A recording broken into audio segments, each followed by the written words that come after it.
В эфире новости на телеканале Якутия-24. В студии Валерия Наумова. Здравствуйте. В начале о темах этого выпуска. Рост заболевших COVID-19 в республике продолжает расти. На заседании оперштаба глава республики определил важные задачи.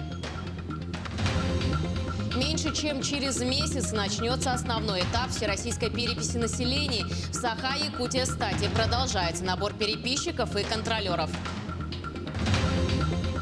Подведены итоги всероссийского конкурса проектов инициативного бюджетирования. Проект из Чурапчинского района вошел в число финалистов.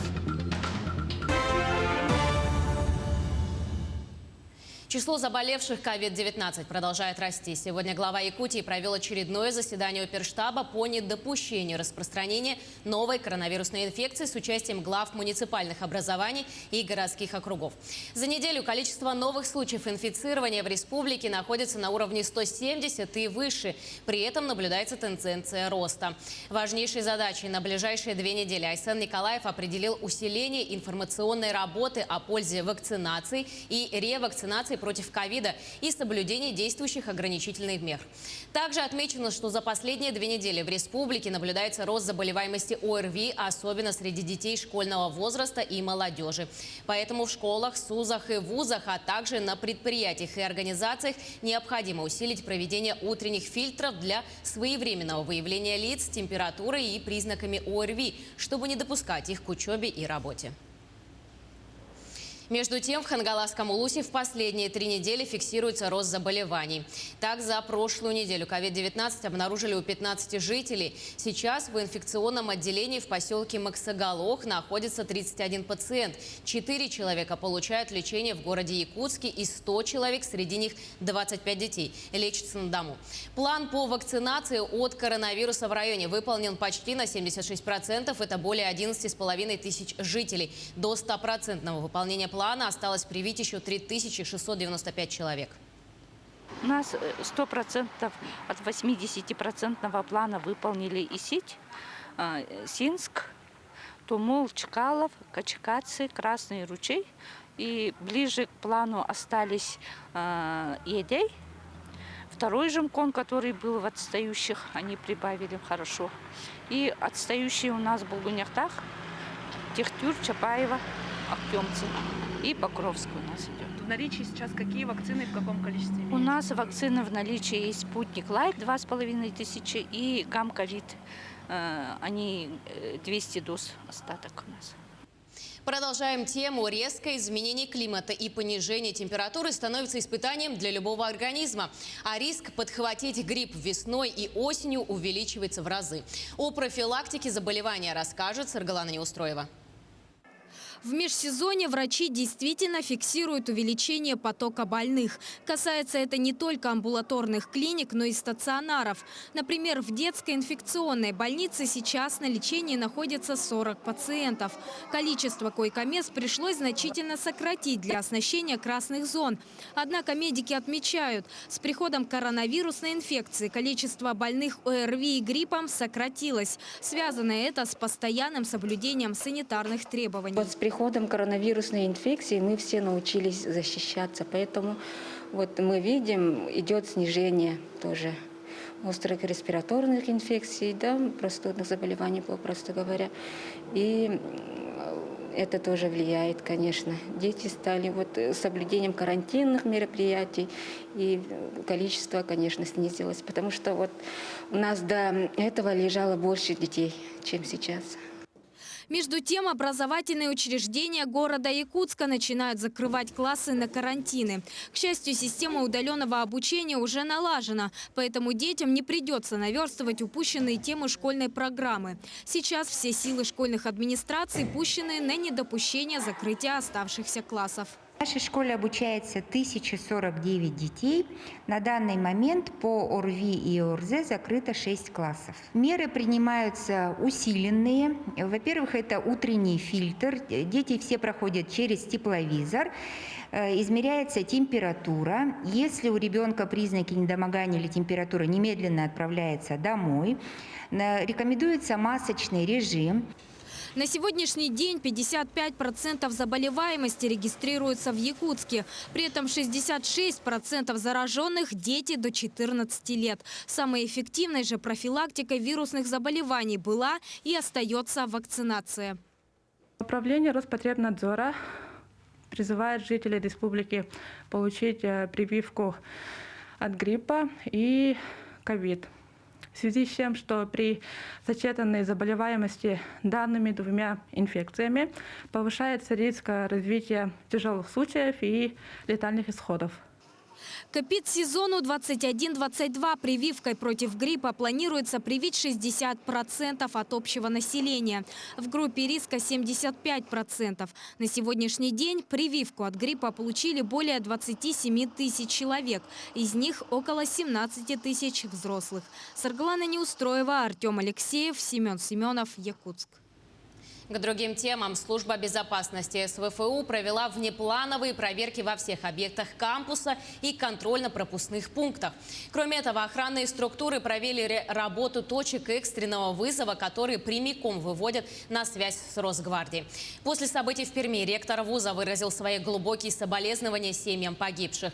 Также он отметил, что в прошлом году университет получил дополнительные средства на обновление системы видеонаблюдения. Сейчас внутри учебных корпусов установлено более 1500 видеокамер, а по периметру зданий 150. В связи с фактом выявления отдельных случаев заболевания африканской чумы в ряде регионов Дальнего Востока, откуда Якутия должна была приобрести сено, будет ограничена поставка грубых кормов. Так, случаи заболевания африканской чумой на сегодня зафиксированы в Забайкальском, Амурском и других субъектах Дальнего Востока. В связи с этим, по словам зампреда правительства региона Михаила Никифорова, дополнительные корма получат те районы, у которых кормозаготовка выполнена ниже 70-80% от плана. С учетом эпизодической ситуации в Амурской области, в Забайкальском крае, и в ряде субъектов Российской Федерации, что касается в основном по африканской чуме свиней, поэтому будем принимать решение об ограничении завоза грубых кормов в Республику Саха-Якутия. Все муниципальные образования, которые выполнили план по заготовке сена более 80%, им вообще не будет доставляться. Будем принимать решение принятия внутри улусов и межулусных заставок. А в основном будут приняты решения только по Усть-Алданскому, Тампонскому, ряде наследников Чурапчинского и Аймеконского района. По остальным муниципальным образованиям завоз из данных субъектов Российской Федерации мы ограничим. Более 900 тонн жизнеобеспечивающих грузов доставили по Якутии. Порядка 931 тысячи тонн жизнеобеспечивающих грузов завезли в районы республики в период навигации. Это составляет 86,6% от плана. Об этом сообщил председатель Госкома БЖ Дмитрий Лерпчиков на сегодняшнем заседании у первого вице-премьера Дмитрия Садовникова. Всего план завоза в этом году составляет чуть больше 1 миллиона тонн. На сегодня с начала навигации почти 95% от плана. Завоз грузов по республике идет в штатном режиме. Якутия готовится к проведению основного этапа всероссийской переписи населения. В районе республики началась доставка планшетных компьютеров и экипировки для персонала. Напомним, что основной этап переписи населения пройдет с 15 октября по 14 ноября этого года. За этот период счетчикам предстоит обойти в республике 358 тысяч помещений. В Саха-Якутия-Стате продолжается набор переписчиков и контролеров. В целом по республике необходимо подобрать порядка 1600 переписчиков и 257 контролеров. Учитывая тот факт, что достаточно большое количество, задача не из легких. Поэтому хотелось бы обратиться к жителям республики, если есть желание поучаствовать в столь грандиозном проекте, просьба обращаться в отделы государственной статистики как города Якутска, так и отделы по республике, резюме, контакты оставлять. Будем рады всех видеть. В Москве подвели итоги 5-го всероссийского конкурса проектов инициативного бюджетирования.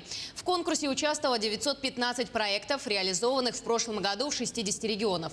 В номинации «Общественное участие» в число финалистов вошел проект из Чурапчинского района «Ремонт районного дома народного творчества АЛГ».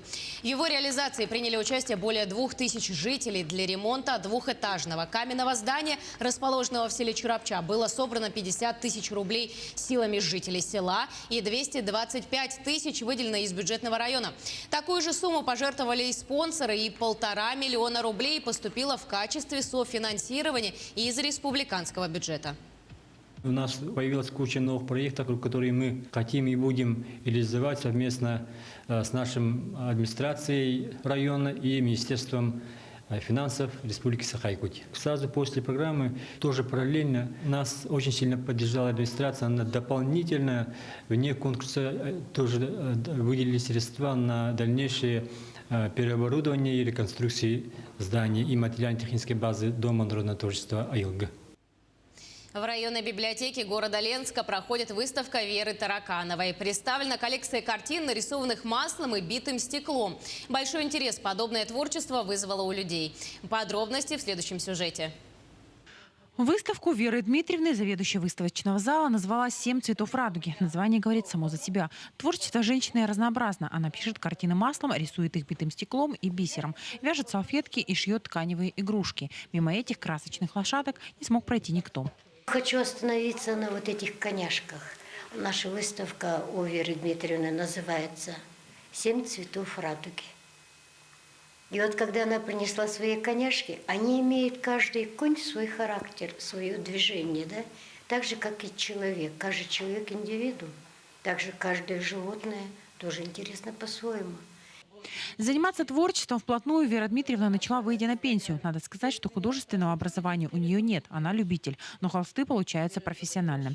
Темы для своих картин художница черпает в природе родного края, в красотах своего города. Если наша Гавочка, то это кадр. Если наша река Лена из камней, из стекла, из бисера, то это вид. Часто люблю снимать то, что мне понравилось. Свои произведения искусства Вера Тараканова старается создать практичными для применения в быту. Пример этому графин, разрисованный красками, или вот этот двойной вязаный коврик. На выставке представлена лишь часть картин художницы, остальные находятся в музее. Его коллекцию женщина планирует в ближайшее время еще пополнить. Свои работы Вера Дмитриевна продает, дарит и рисует на заказ. Заказов, кстати, у художницы много. Будет чем заняться холодной и долгой зимой. Светлана Балеева, Виталий Андреев, Ленск. К этому часу это все новости. Оставайтесь с нами на телеканале Якутия-24.